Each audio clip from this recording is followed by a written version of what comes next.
Bonjour Éric Orsena. Bonjour. De l'Académie française. Alors, au fauteuil de Pasteur, oui. Vous auriez peut-être aimé aussi être au fauteuil de La Fontaine, que vous aimez tant. Ah bah bien sûr, mais on ne peut pas être de tous les fauteuils. Oui. Ça va, on ne peut pas avoir toutes les fesses permettant d'être sur tous les fauteuils. Littré aussi. Là, je suis au fauteuil de Littré et au fauteuil de Cousteau aussi. Donc au fond, j'adore la science, j'adore évidemment les mots, la grammaire et tout ça, et puis la mer, donc j'ai beaucoup de chance. Vous êtes bien assis sur la bonne chaise. Oui, enfin, pas le cul entre deux chaises. Oui, mais avec extraordinairement intimidé, bien sûr. C'est ça, à l'Académie, il y a quelques vedettes dans chaque fauteuil, et puis il y a des gens qui ont fait leur travail, c'est tout, mais ça n'a rien à voir. Oui, mais ce qui est extraordinaire avec vous, c'est que vous aimez transmettre la passion que vous inspirent les auteurs, les livres, et alors vous les mettez à portée comme ça, comme si c'était des copains, ces grands auteurs, c'est La Fontaine, c'est Beaumarchais. Je suis un mini Stéphane Bern. C'est-à-dire, lui, c'est les monuments de pierre, et moi, c'est les monuments de mots, et les monuments de musique. Donc, et les rendre vivants, parce que c'est des statues un peu devant lesquelles on s'incline, alors que ce sont nos frères, nos grands frères. Donc, et ils nous donnent des leçons de vie. Et ce qui est formidable avec Beaumarchais, c'est qu'il montre qu'on peut avoir 10, 15 vies en même temps. Et ça montre bien que le « en même temps » n'a pas été inventé par un certain président. C'est ça, oui, parce que voilà, vous le citez dans ce livre que vous publiez chez Stock, c'est Beaumarchais, un aventurier de la liberté. C'est la liberté parce que c'est le siècle qui invente la liberté. Parce que, le XVIIe siècle. Voilà, Louis XIV meurt en 1715 et il a tenu les rênes assez courtes et brutalement on a envie de liberté. Alors liberté par rapport à la religion, liberté par rapport à la science, liberté des mœurs, liberté des colonies par rapport aux colonisateurs. C'est quand même le moment où les États-Unis vont s'émanciper de la tutelle de l'Angleterre. Dans tous les domaines, c'est la liberté. Et évidemment, la liberté personnelle, c'est-à-dire Beaumarchais. Et on dirait aujourd'hui un obsédé, c'est-à-dire il est très gourmand de tout, et notamment des dames qui passent. Oui, mais vous dites même c'est un voyou, presque, c'est un trafiquant d'armes, c'est un contrebandier. Il trafique, mais en même temps il investit.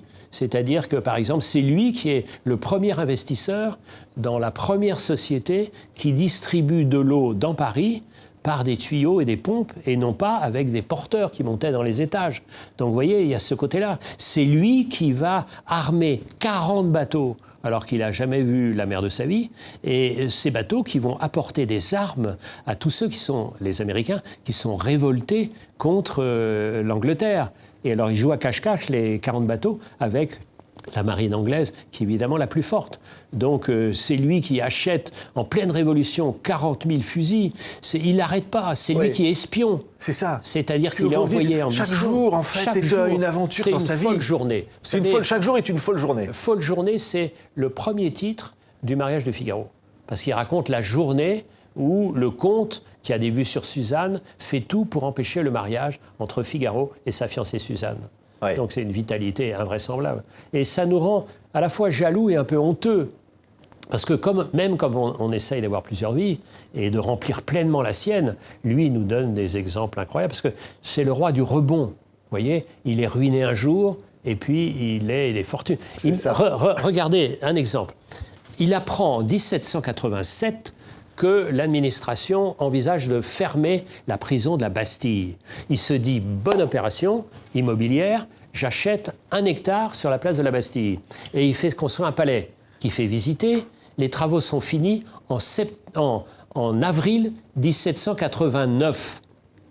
Évidemment, il y a des émeutes et son palais est quasiment détruit. Ça, c'est tout Beaumarchais. Ouais. Donc on ne connaît pas sa vie. On connaît l'auteur merveilleux du Barbier de Séville, du mariage de Figaro, mais on ne connaît pas les deux. Et on ne connaît pas non plus cette histoire incroyable que je vais raconter au Théâtre de Nancy. Oui, parce que là, on va en parler. Vous allez être à Nancy, c'est un événement formidable, le livre sur la place. C'est formidable. Depuis 41 ans. Des auteurs à foison. Absolument. Et puis, alors, vous allez faire une lecture musicale. Avec des musiciens qui racontent cette histoire incroyable. Il y a la pièce, le mariage de Figaro. Cette pièce est écrite par quelqu'un qui est tout sauf révolutionnaire. Tout sauf révolutionnaire parce qu'il a acheté un titre de noblesse. Il se trouve très bien dans cette société. Mais il ne peut pas s'empêcher certaines phrases. Imaginez que Figaro dit à son patron, le comte, les biens, les privilèges, au fond, quel mal vous vous êtes donné pour ça? Vous vous êtes contenté de naître. Rien de plus. Du reste, virgule, homme assez ordinaire. Oui. Et en remettant c'est totalement révolutionnaire. Un brûlot complet. Oui. Parce que tout l'Ancien Régime repose sur cette distinction entre les gens qui sont nés, c'est-à-dire aristocrates, et les gens qui sont ne sais quoi, c'est-à-dire qui ne sont pas nés. Oui. Et lui remet en cause ça. Donc il est révolutionnaire malgré lui. Oui, mais il va être rattrapé par la révolution d'une certaine façon. Lui-même à chaque fois. Oui. Donc il allume des feux qu'il n'aurait pas voulu allumer. Oui. Parce qu'il est, comme toujours, une part de soi est ennemie de soi. Et c'est ça ce qu'on va raconter dans ce Alors, on va Panthère de entendre Nancy quelque chose, j'adore. Éric Orsena, parce que c'est une lecture musicale. Bien sûr. Évidemment, quand on pense à Beaumarchais, au mariage de Figaro, on pense évidemment aussi à Mozart. On passe à Mozart parce que... Et puis, on pense, elle va le citer, pièce- à Da Ponte, la pièce le était- librettiste, la pièce qui était- l'adapte. La pièce était interdite dans toute l'Europe à cause de la phrase que je viens de citer. Elle était interdite. Et alors, l'empereur d'Autriche, qui est le frère de Marie-Antoinette qui adore la pièce, Joseph II demande à son poète officiel, Da Ponte, de raboter tout ce qu'il y a de plus révolutionnaire dans la pièce. Et c'est comme ça qu'on passe du mariage aux noces, de la pièce, le mariage de Figaro, jusqu'à l'opéra. Et donc c'est une histoire incroyable, parce qu'au fond, c'est là où le XVIIIe siècle bascule de la liberté à la révolution. Ouais. Liberté, Beaumarchais l'adorait, la révolution, il l'abhorrait. Regardez, écoutez ça. Hein? Ouverture.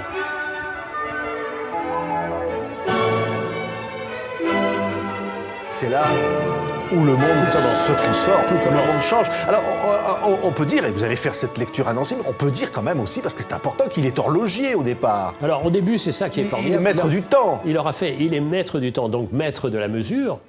Il fait une première bataille parce qu'il a 18 ans, il invente un système qu'on appelle un échappement, et puis il se fait piquer ce système par l'horloger du roi, et il va le défier à 18 ans, et il va gagner.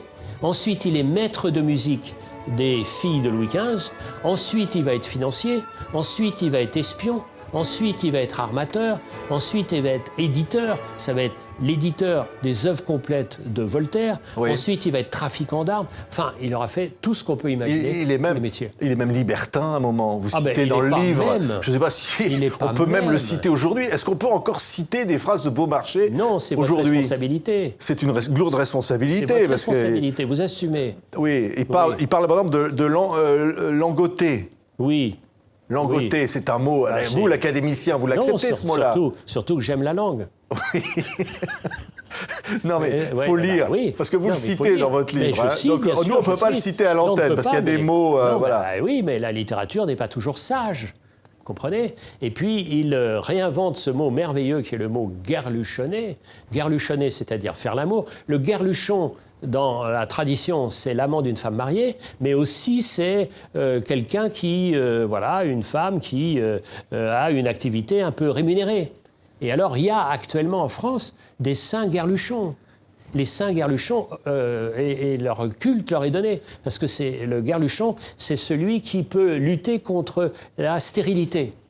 Donc on fait des statues de saints guerluchons avec des attributs assez importants, montrant les capacités. Donc il paraît que certaines femmes viennent la nuit pour un peu râper l'attribut Ah oui. et s'en faire des décoctions. C'est Donc, vous voyez, c'est incroyable. ça. Mais Tout vous ça, savez, oui.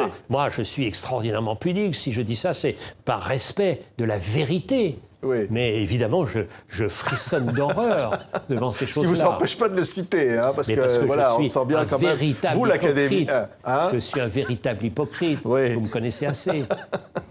Éric Orsena, il avait tout compris de la politique, hein, Beaumarchais. Hein. Ah, Moi, il il y a était des assez bon. citations, par exemple, de Mariage de Figaro, il dit « Un homme politique, il faut feindre d'ignorer ce que l'on sait, feindre de savoir tout ce que l'on ignore, d'entendre ce qu'on ne comprend pas, et de ne pas ouïr ce que l'on entend. » Enfin bon, il raconte tout ce qu'est la politique d'aujourd'hui, quoi. Non, mais c'est tout. Ce qui est formidable, comme il a eu 15 vies, donc il connaît tous les milieux. Et alors, regardez ce qui est intéressant, ce que j'ai découvert, qui est très passionnant, c'est que il naît au cœur de Paris, dans le quartier des Halles, à 300 mètres de l'endroit où, un siècle plus tôt, est né Molière. Oui, rue Saint-Denis. Exactement. Oui. C'est-à-dire, ils naissent tous les deux sans doute plus grands dramaturges de toute l'histoire du théâtre français. ils naissent au même endroit, c'est-à-dire au cœur de la ville, laquelle est à l'époque la plus vivante de toute l'Europe. Donc brutalement, ils sont dans la comédie humaine. Ça me ravit, ces choses-là. Oui, oui. Alors la comédie, il s'en délecte. Il adore ça parce qu'il pense que la vie est au fond une grande comédie. Donc il n'a pas du tout l'esprit de sérieux. Donc c'est ça qui est formidable. Et puis vivant. C'est-à-dire, par exemple, il prête de l'argent aux États-Unis. Et alors c'est assez amusant, parce que les États-Unis, c'est des rebelles, ils n'ont pas d'argent. Et on dit on vous remboursera plus tard. Donc une fois qu'ils ont pris le pouvoir avec Washington, ils présentent sa créance. Et les États-Unis disent non, ils ont complètement oublié. Donc encore aujourd'hui, on pourrait demander à Trump de rembourser la famille Beaumarchais de toutes les avances qu'elle a faites aux États-Unis.